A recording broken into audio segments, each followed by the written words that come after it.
En aquest vídeo farem una petita introducció als dos programes que utilitzarem bàsicament per a la nostra formació. En primer lloc, parlarem del software de Mindstorm CV3, que és el que teniu en pantalla, i després parlarem del simulador on posarem a prova tot el que programem abans de traspassar-ho a lo que seria la taula de competició. Doncs bé, aquí tenim l'entorn bàsic del Mindstorm. Fixeu-vos, aquí tenim una pestanya gran que diu projecte, i dintre del nostre projecte tenim diferents programes.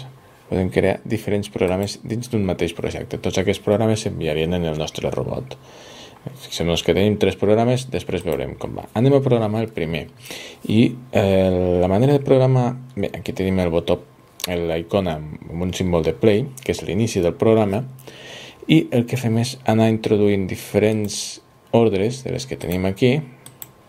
Seleccionem les que ens interessa i les anem acumulant en línia, en seqüència, dintre del nostre programa.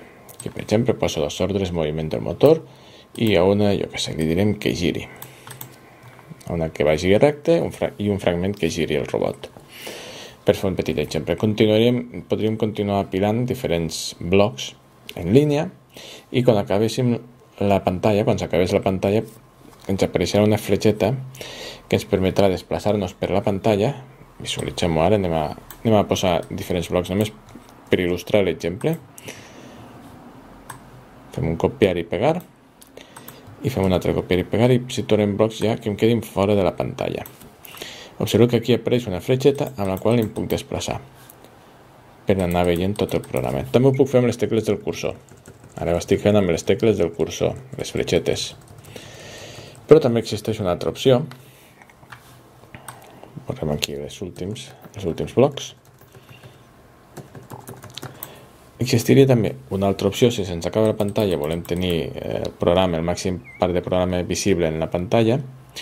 També podem crear una nova fila, una nova línia, i unir a través d'aquest connector, que és la seqüència del programa, que simbolitza la seqüència, unim, llavors el programa aniria per aquí i seguiria la línia i continuaria per aquí. Si això també ens queda petit, un moment donat podem allunyar-nos amb els botons de zoom o centrar-ho. Després hi ha una eina també que és interessant, és aquesta, que ens permet agregar comentaris, que ja ho veurem en propis vídeos, com s'utilitza, que és força interessant per situar-nos, sobretot si treballem amb equips de treball, per poder ficar comentaris de manera que cada membre de l'equip sàpigui què ha de modificar o què no ha de modificar en cada cas. Pugui entendre el funcionament del programa amb facilitat.